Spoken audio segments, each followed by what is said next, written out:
मैं फिर से गर्मजोशी से आपका स्वागत करता हूं इस अबंडेंट लाइफ टेलीविजन प्रोग्राम में। मेरे दोस्तों, मुझे भरोसा है कि जो संदेश मैं आपको दे रहा हूं ये आपके लिए आशीष है। आपके लिए मेरे संदेश का शीर्षक है, तुम क्या चाहते हो कि इस समय मैं करूं। ये मैं नहीं लेकिन यीशु हैं जो ये सवाल पूछ रहे हैं। मरकुस अध्याय 10 वचन 46 और 52 में। अगर आपके पास बाइबल है तो ये वचन निकालिए, इसे तैयार रखिए क्योंकि हम इसका अध्ययन करेंगे। इस वचन भाग का कि बहुत ही अद्भुत सत्य को खोज निकाले और वो आशीषें जो यीशु हमें देंगे इस संदेश के दौरान, और जैसे हम परमेश्वर के वचन के प्रति आज्ञाकारी होते हैं, आशीषें हम में आएगी। यीशु पूछ रहे हैं, तुम क्या चाहते हो कि मैं करूं। देखिए, यही वचन भाग पाया जाता है मत्ती अध्याय 20 वचन 30 में। यहाँ पर केवल ये कहा गया है 2 अंधे व्यक्ति, लेकिन मत्ती 10 में ये जो अंधा व्यक्ति है इसका नाम है बर्तिमाई। तो क्या यहाँ पर कोई विरोधाभास है कि यह मत्ती में ये कहता है 2 अंधे व्यक्ति और यहाँ पर ये कहता है बर्तिमाई? बिल्कुल नहीं। असल में संदर्भ यही है कि वहाँ पर 2 अंधे व्यक्ति थे। उनमें से एक तो बर्तिमाई था जो यीशु के पास आया, और दूसरा व्यक्ति, दूसरा अंधा, उसने चुना कि वो बैठा रहे। ये इसका थोड़ा स्पष्टीकरण है क्योंकि वचन कभी एक दूसरे के विरुद्ध में नहीं कहता है। हमें इस बात को याद रखना चाहिए। दूसरी बात, ये तो बहुत ही महत्वपूर्ण सवाल है जो यीशु पूछते हैं। कई बार ये हमारे सामने ऐसे दिखाई देता है कि ये सच में बिना अर्थ का सवाल है, क्योंकि यदि अंधा व्यक्ति यीशु के पास आता है तो वो क्या चाहता है?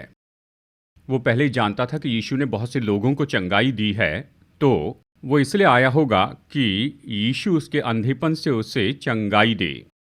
लेकिन फिर भी यीशु ये पूछते हैं, तू क्या चाहता है कि मैं तेरे लिए करूं? इस सवाल में बहुत ही महान सत्य है।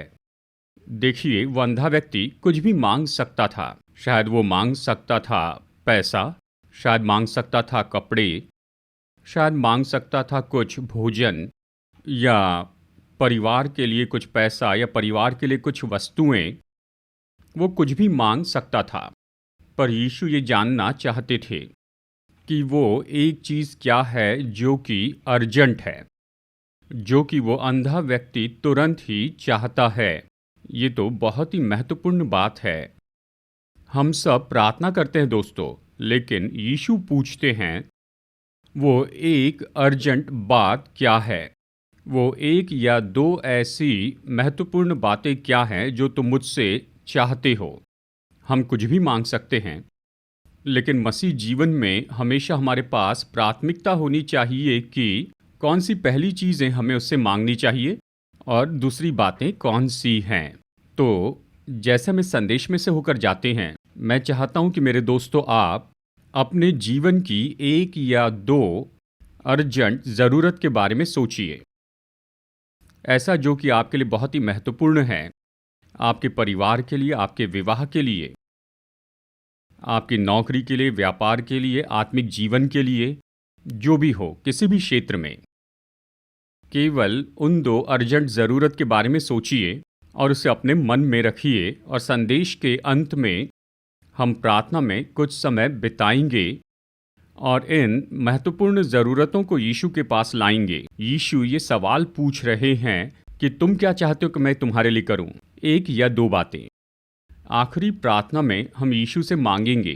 ये 1 या 2 बातें हैं, यीशु, मैं चाहता हूं कि आप मेरे और मेरे परिवार के जीवन में कीजिए। तो इन्हें याद रखिए। और भी दूसरी 2 बातें हैं जो हमें प्रार्थना के जीवन में याद रखनी चाहिए, और उनमें से एक है, हम काफ़ी समय से प्रार्थना कर रहे हैं लेकिन किसी तरह से उसका जवाब नहीं आ रहा है। शायद मेरे दोस्तों, इस नए साल में जबकि यीशु हमसे ये सवाल पूछ रहे हैं, तुम क्या चाहते हो कि मैं तुम्हारे लिए करूं, हम सोच नहीं पाते। जबकि हम स्पष्ट रूप में क्या चाहिए उससे मांग सकते हैं। वो उस प्रार्थना को पूरी करेंगे और हमें वो आशीष देंगे। एक और बात पर हमें गौर करना है। अंधा व्यक्ति वहां पर बैठा था, शायद कई महीनों से या कई साल से, लेकिन जान लीजिए, ये तो निश्चय ही उस समय में जैसे यीशु वहाँ से होकर जा रहे थे, बर्तिमाई ने एक बहुत ही महान चमत्कार यीशु से पाया। जानते हैं, जब परमेश्वर हमें आशीष देना चाहते हैं, हर एक चीज़ के लिए समय होता है। परमेश्वर इस तरह से उसका समय नियुक्त करते हैं कि हमें उसे सही समय पर लेना होगा। केवल तभी यह हमारे लिए आशीष होगा, हमारे परिवार के लिए आशीष होगा, हमारे चर्च के लिए आशीष होगा और साथ ही ये परमेश्वर को महिमा देगा। तो शायद ये निश्चय ही ऐसा समय है कि शायद हम जब ये संदेश सुन रहे हैं, जैसे आप प्रार्थना में सहभागी होते हैं, इस संदेश के अंत में हम यीशु से कहेंगे वो एक या दो अर्जेंट महत्वपूर्ण चीज़ें कौन सी हैं जो हम चाहते हैं कि यीशु हमारे लिए करें। शायद यीशु उसका उत्तर दे और हमें दें अभी इस संदेश के दौरान और इस प्रार्थना के समय में, और उस समय में जो हमारे लिए सबसे उत्तम है। जैसे हम इस वचन में से जाते हैं, इस अद्भुत घटना का अध्ययन कीजिए। यीशु ने इस अंधे बर्तिमाई को कब चंगाई दी थी? तब तक नहीं जब तक कि इस अंधे व्यक्ति ने कुछ काम नहीं किया। और वचन भाग में मैं इसे देख पाता हूँ और मैं ये आपको बताऊंगा। हर एक प्रार्थना में हमें इन 4 सिद्धांतों का अनुकरण करना है। कैसे आशीष के लिए प्रार्थना करें। देखिए, इन दिनों में ऐसे बहुत से लोग हैं जो अजीब से काम करते हैं। मेरे लिए दोस्तों, शायद उनमें से कुछ ही लोग सच्चे हो, लेकिन ज़्यादातर तो झूठे हैं। क्योंकि आशीष पाने के लिए या फिर महान बात पाएं, बाइबल में इसके लिए कुछ निश्चित शर्तें हैं। ऐसी कुछ बातें जिनका हमें अनुकरण करना है और कुछ बातों को हमें पूरा करना है। कोई भी आशीष बिना शर्त के हमें नहीं दी जाती है। केवल एक ही आशीष है जो बिना शर्त से आती है। पास्टर और प्रचारकों को ये जानना चाहिए। आप बेकार में ऐसी प्रतिज्ञाएं देते न जाएं। अर्थहीन आशीष मत दीजिए। हाँ, हर तरीके से लोगों के लिए अच्छा कहें, उन्हें आशीष दे, लेकिन लोगों को बताएं कि उन्हें उन आशीषों को प्राप्त करने के लिए क्या करना चाहिए। इस वचन भाग में मैंने ये पाया है, बर्तिमाई ने 4 अद्भुत शर्तों को पूरा किया था। नंबर 1, सबसे पहले बर्तिमाई ने प्रभु यीशु मसीह को पुकारा। वचन 47 कहता है, वो ये सुनकर कि यीशु नासरी है, वो पुकार पुकार कर कहने लगा, हे दाऊद की संतान यीशु, मुझ पर दया कर। देखिए, इन शब्दों में बर्तिमाई ने प्रभु यीशु को पुकारा। देखिए, पुकारा शब्द जब हम इसे सुनते हैं, पुकारा या विनती की, तो सोचते हैं सामान्य रूप में हम कहते हैं उसने आंसू बहाए, या उसने यीशु से विनती की कि उसे चंगाई दे, बड़े जोर से चिल्लाते हुए। शायद ये सब वहाँ पर होगा, लेकिन पुकारने के लिए ग्रीक शब्द है क्राजो। अद्भुत शब्द है मेरे दोस्तों, जो अर्थ से भरा है। इसके बहुत से अर्थ है कि प्रार्थना में प्रभु को पुकारने का मतलब क्या होता है, लेकिन मैं आपको 2 अद्भुत सिद्धांत देने वाला हूं कि कैसे हमें अपनी प्रार्थनाओं में प्रभु को पुकारना होगा। क्राजो, पहले इसका अर्थ है, क्राजो का अर्थ है कि अपनी आत्मा को परमेश्वर की उपस्थिति में उंडेल देना। पहला शमूएल अध्याय 1 वचन 15। हन्ना ने कहा, नहीं मेरे प्रभु, मैं तो दुखिया हूँ, मैंने न तो दाख मधु पिया है। उसने कहा, मैंने न तो दाख मधु पिया है और न मदिरा। मैंने अपने मन की बात खोलकर यहोवा से कही है। अपने मन की बात खोलकर यहोवा से कही है। उस अंधे व्यक्ति ने बिल्कुल ऐसे ही किया था। उसने अपनी आत्मा उंडेली प्रभु यीशु की उपस्थिति में। प्यारे दोस्तों, आशीषों के लिए, बरकत के लिए, यहाँ तक कि जब यीशु मसीह हमसे ये सवाल पूछते हैं, तुम क्या चाहते हो कि मैं तुम्हारे लिए करूं, तो सबसे पहले हमें यही करना है कि यीशु को पुकार उठें, अपनी आत्मा को उंडेलते हुए। जिस पल हम कहते हैं आत्मा, इसका अर्थ है आत्मिकता में। आत्मा और आत्मिकता एक साथ चलते हैं। तो प्रार्थना प्रार्थना करनी है, यानी एक सच्ची आत्मिकता के साथ प्रभु के साथ गहराई से चलना है। प्रार्थना यानी प्रार्थना करके आत्मिक रीति से बढ़ना है। ये मत सोचिए कि प्रार्थना कोई जादू है, जैसे कि बहुत से पास्टर और प्रचारक ऐसे बताते हैं, पर ऐसा नहीं है। ये एक कला है, ये एक काम है, ये एक सिद्धांत है। इसमें बहुत से सत्य हैं। हमें अपनी आत्मा को प्रभु की उपस्थिति में उंडेलना है, सच्ची आत्मिकता के साथ में। मैं इसके बारे में और भी बता सकता हूँ, लेकिन ये काफ़ी है। हमेशा याद रखिए, अगर आपको परमेश्वर से आशीष चाहिए, हर एक प्रार्थना में अपनी आत्मा परमेश्वर के सामने उंडेलिए। फिर क्रैड्जो का अर्थ है, एक और अद्भुत अर्थ है, और वो है पूरे हृदय से परमेश्वर की उपस्थिति में विनती करते जाए। निर्गमन अध्याय 32 वचन 11। तब मूसा अपने परमेश्वर यहोवा को ये कह के मनाने लगा, हे यहोवा, तेरा कोप अपनी प्रजा पर क्यों भड़का है, जिसे तू बड़ी सामर्थ और बलवंत हाथ के द्वारा मिस्र देश से निकाल लाया है। मूसा ने परमेश्वर से विनती की। प्रार्थना तो विनती करना है, प्रार्थना तो परमेश्वर से निवेदन करना है, और इस अंधे व्यक्ति ने बिल्कुल ऐसे ही किया। उसने प्रभु को पुकारा, एक बार नहीं लेकिन 2 बार, मैं आपको दिखाऊंगा। उसने सच में विनती की, उसने प्रभु से निवेदन किया। निवेदन करना क्या है? इसका सरल अर्थ है कि बार बार पूछते चले जाना, बार बार मांगते जाना, विनती। जी हाँ, यीशु ने एक दृष्टांत में सुंदर रीति से बताया, हमें कभी थकना नहीं चाहिए। देखिए, कई बार हम परमेश्वर से मांगते हैं, कुछ चीज़ें मांगते हैं और कुछ समय के बाद में हिम्मत हार जाते हैं। हम नहीं जानते हैं कि प्रभु का समय क्या है, लेकिन वो सबसे उत्तम समय है। उसे हमारी आशीष देनी चाहिए, उसके समय में हमारी नहीं। तो हम विनती करते रहते हैं, निवेदन करते हैं, यहाँ तक आंसू बहाते हैं, अपने हृदय को उंडेल देते हैं, केवल अपनी आत्मा ही नहीं। देखिए, यहाँ फर्क है।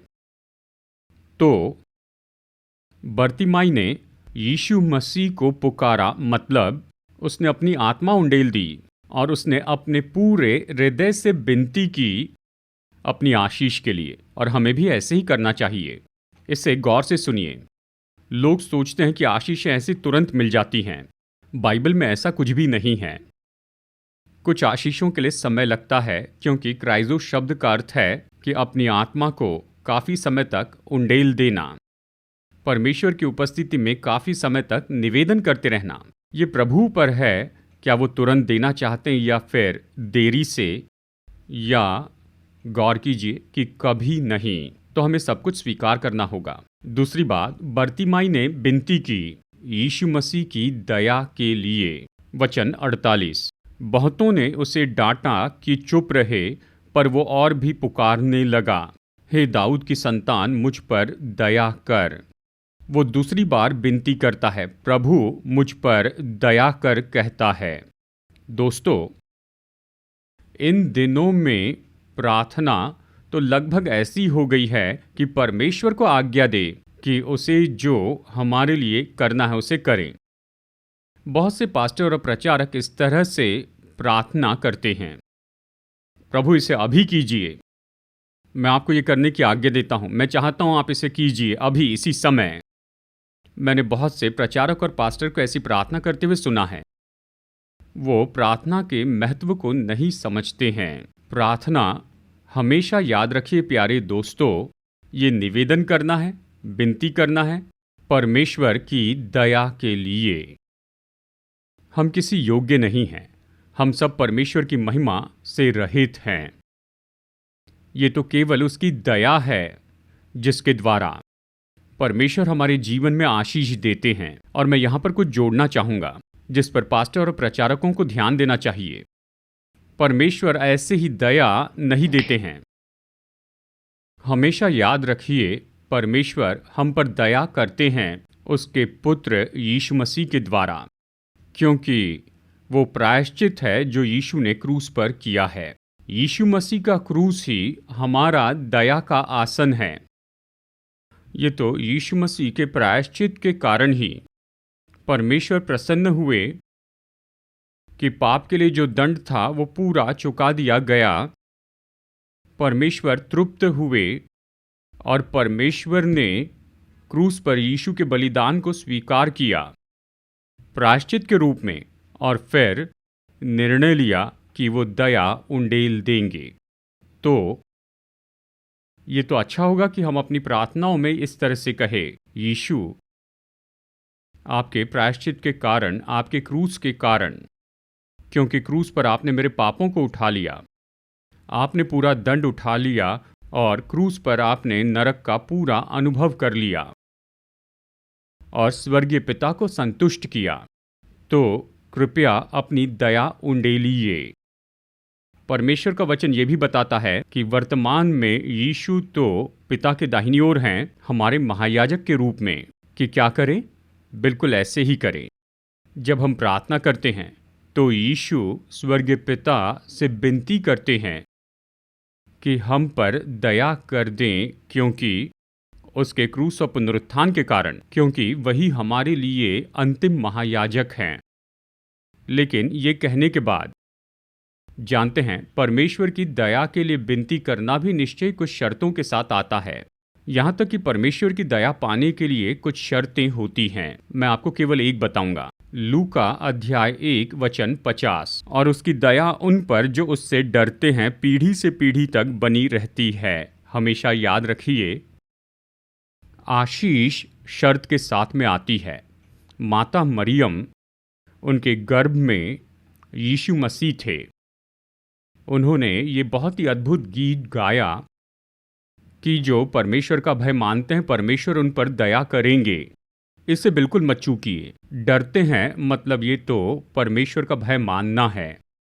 परमेश्वर का भय मानना, मैंने केवल 3 बातें कही हैं कि परमेश्वर का भय मानना क्या होता है। व्यवस्था विवरण के अनुसार अध्याय 10 वचन 12 आप देख सकते हैं। पहला, परमेश्वर का भय मानना तो परमेश्वर से प्रेम रखना है। दूसरा, परमेश्वर का भय मानना ये तो उसकी आज्ञाओं को मानना है। तीसरा है परमेश्वर का भय यानी उसकी सेवा करनी है। बस यही। परमेश्वर का भय मानना यानी यीशु से प्रेम रखना, उसके आज्ञाओं को पूरी करना और उसकी सेवकाई को पूरी करना। जब हम में इस तरह का परमेश्वर का भय मानने वाला जीवन है तो हम उसे पूरा करते हैं, जिससे हम परमेश्वर का भय मानना कहते हैं। तो वो प्रतिज्ञा करते हैं कि परमेश्वर की दया उन पर पीढ़ियों से पीढ़ी तक रहती है, केवल एक पीढ़ी पर नहीं। क्योंकि माता पिता ने परमेश्वर का भय रखा तो बच्चे परमेश्वर की दया प्राप्त करेंगे और इस तरह आगे बढ़ेगा। तीसरी बात, बर्तिमई ने अपनी चंगाई के लिए तीसरा काम किया, वो है उसने कुछ रुकावटों के ऊपर में जय पाई। वचन 48, बहुतों ने उसे डांटा कि चुप रहे, पर वो और भी पुकारने लगा, हे दाऊद की संतान मुझ पर दया कर। देखिए, एक रुकावट थी वहाँ यीशु और इस अंधे व्यक्ति के बीच, और इस अंधे को उस पर जय पानी थी। और वो रुकावट थी, वो तो लोग थे, बहुत लोग। उन्होंने इस अंधे व्यक्ति से कहा, चुप बैठ, स्वामी को परेशान मत कर, उसके करीब भी मत आ, इस तरह से मत चिल्ला। ये एक रुकावट थी। लेकिन इस अंधे व्यक्ति बर्तिमाई की महानता तो यही थी, वो उस रुकावट पर जयवंत हो गया। इन सब के बावजूद वो यीशु के पास में आया, उस रुकावट पर जयवंत हुआ और यीशु को पुकारा और कहा, यीशु दाऊद की संतान मुझ पर दया कर। प्यारे दोस्तों, हमारे मसीह जीवन में ऐसी कुछ रुकावटें होती हैं हमारी आशीषों और हमारे बीच में। उस आशीष के बीच में जो प्रभु हम पर उंडेलने वाले हैं, और हमारे बीच में कुछ रुकावटें होती हैं। इस अंधे व्यक्ति जैसे हमें उन रुकावटों को दूर करना होगा। उनमें से कुछ क्या है, जैसे कि मैंने अपनी सेवकाई में पिछले 44 सालों में देखा है, लोग प्रार्थना करते हैं और कई बार हिम्मत हार जाते हैं। ये एक रुकावट है, हिम्मत मत हारिए। कौन जाने, प्रभु के लिए कुछ भी असंभव नहीं है। शायद उसमें देरी लगे, पर वो आशीष तो आएगी, प्रार्थनाओं का उत्तर मिलेगा। तो इस हिम्मत हारने की रुकावट पर जयवंत हो जाएं और प्रार्थना में कुछ समय के बाद कुछ मांगते जाएं। और दूसरी रुकावट तो विश्वास की कमी हो सकता है। नहीं, ये कभी नहीं होगा, ये बहुत मुश्किल है, ये बहुत कठिन है। उस रुकावट को दूर कीजिए। ये नहीं जानते हैं कि ये जो खास आशीष है ये कितनी महत्वपूर्ण है, जो यीशु हमें देने वाले हैं। हम उसके महत्व को, उसकी महानता को नहीं समझते हैं, उस आशीष की, तो हम इसे हल्के रूप में लेते हैं। मैं इस तरह बहुत कुछ बता सकता हूँ इस अंधे व्यक्ति के जैसे। क्या हम प्रभु को वैसे ही पुकार रहे हैं जैसे उसने पुकारा? क्या हम उसके जैसे परमेश्वर की दया मांग रहे हैं, परमेश्वर के भय में और ये सब? तो आइए इसे करते हैं दोस्तों। लेकिन एक अद्भुत बात यहाँ मुझे दिखाई दी जब मैंने वचन 50 पढ़ा। इसे सुनिए। वो अपना कपड़ा फेंक कर शीघ्र उठा और यीशु के पास आया। इस वचन में हम पढ़ते हैं कि बर्तिमाई, उसने अपना कपड़ा फेंका। इसका क्या अर्थ है जानते हैं? जो अंधे व्यक्ति या भिखारी उस समय, वो तो बड़ा ब्लैंकेट पहनते थे, क्योंकि वो रात को वहीं पर सोते थे। उन्हें खुद को ढांकना था सारी बातों से। और फिर जब वो उठ खड़ा हुआ, उसने उस वस्त्र को बाजू में फेंक दिया, क्योंकि वो लड़खड़ाना नहीं चाहता था। ये संभव है। उसकी जल्दबाजी में उसके ब्लैंकेट के साथ वो यीशु के पास आने की कोशिश करता और ब्लैंकेट में लड़खड़ा कर गिर जाता, तो शायद यीशु चले जाते। दोस्तों, हमेशा याद रखिए, उस रुकावट को हमेशा दूर कर दीजिए जो हमें लड़खड़ा सकती है। रुकावट का पत्थर, और बाइबल में सबसे बड़ा रुकावट का पत्थर तो हमारे प्रभु के वचन की आज्ञा भंग करना है। मसीह विश्वासी जीवन में पाप, कि हमारे प्रार्थनाओं का उत्तर मिल सके, हमें इस आज्ञा भंग करने से पीछा छुड़ाना है, किसी भी क्षेत्र में, किसी भी तरीके से। जब ये रुकावट का पत्थर हट जाता है तो हम यीशु के पास आ सकते हैं और उससे विनती कर सकते हैं और यीशु हमें आशीष देंगे। और चौथी बात है जो बर्तिमाई ने की थी, और वो है उसका यीशु पर महान विश्वास था। वचन 52। तब यीशु ने उससे कहा, चला जा, तेरे विश्वास ने तुझे चंगा कर दिया है। खैर, किस तरह का विश्वास था? पवित्र आत्मा ने यह मुझ पर प्रकट किया कि ये अंधा व्यक्ति बर्तिमाई, उसने यीशु से बहुत ही अद्भुत शब्दों में विनती की, और उनमें से हर एक शब्द में उसका महान विश्वास था। उदाहरण के लिए, इस अंधे व्यक्ति ने कहा, यीशु, कितना महान शब्द! इसका मतलब है उद्धारक। मैं तुझ पर विश्वास करता हूं कि तू जगत का उद्धार करता है। और फिर बर्तिमाई ने यह भी कहा, दाऊद की संतान। बहुत ही अद्भुत विश्वास, मतलब यीशु तू ही मसीहा है, वो अभिषिक्त है, पवित्र आत्मा से भरा हुआ, परमेश्वर के पुत्र में विश्वास। फिर उसने ये भी कहा, रब्बूनी। इसका अर्थ है हे शिक्षक, और साथ ही अर्थ है मेरे महान, मेरे महान।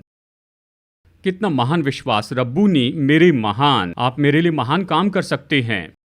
कितना अद्भुत विश्वास! उस विश्वास के साथ वो यीशु के पास आया। तो मेरे दोस्तों, हम भी हर एक प्रार्थना में ऐसे ही करें। कहें कि यीशु आप ही उद्धारक हैं, यीशु आप ही दाऊद की संतान मसीहा हैं, आप रब्बूनी हैं, आप मेरे महान हैं, मेरे ऊपर दया कीजिए, मुझे आशीष दीजिए। तो अभी मैं आपके लिए प्रार्थना करना चाहता हूँ। जैसे अभी आपके लिए प्रार्थना करता हूँ, क्या आप अपने प्रार्थना विनती प्रभु यीशु मसीह को बताएंगे? क्योंकि यीशु पूछ रहे हैं, तुम क्या चाहते हो कि मैं तुम्हारे लिए करूं?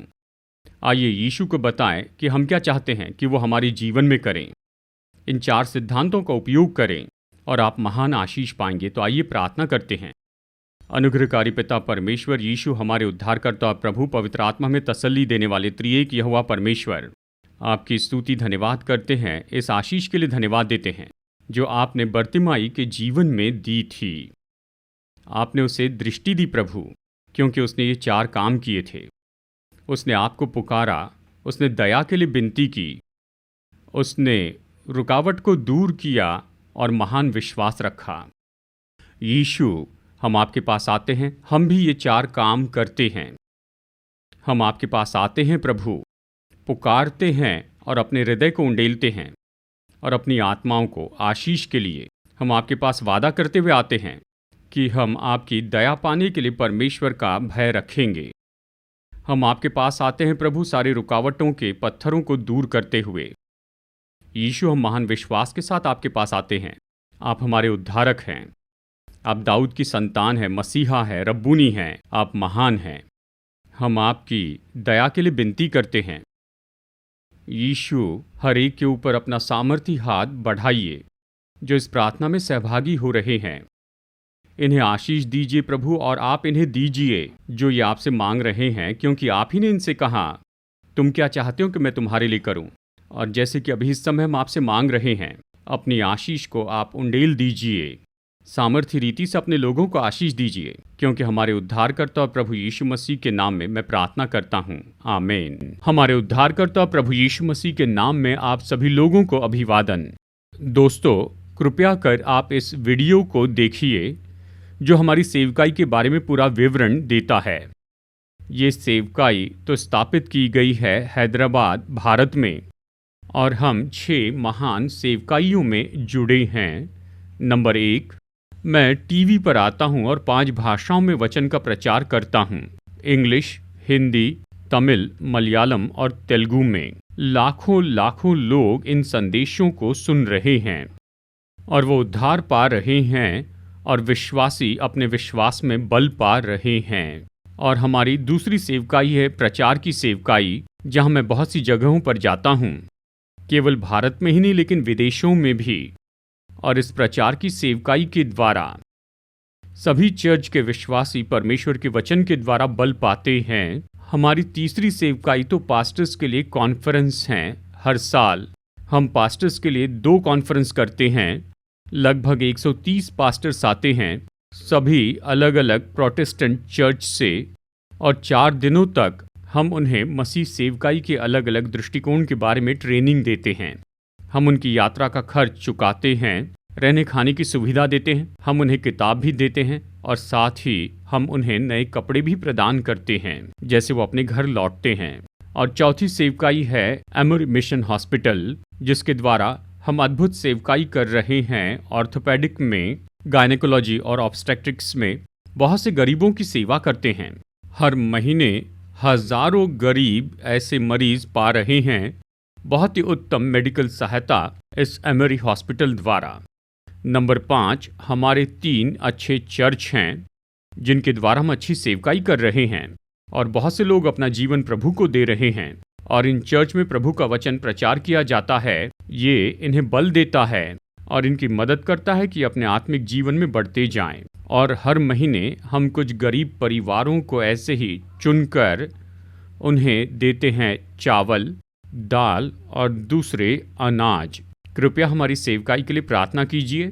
अगर आप चाहते हैं कि हमारा न्यूज़लेटर पाए जिसका नाम है सीड, तो कृपया अपना पता स्क्रीन पर दिए हुए व्हाट्सएप नंबर पर हमें भेजिए, तो मैं तुरंत ही आपको अपना न्यूज़लेटर भेजूंगा। अगर आप में से कोई हमें कुछ योगदान भेजना चाहता है या एक प्रोग्राम के लिए स्पॉन्सर होना चाहता है, कृपया हमारा QR कोड नोट कीजिए, इसे स्कैन कीजिए और आप हमें ऑनलाइन अपनी भेंट भेज सकते हैं।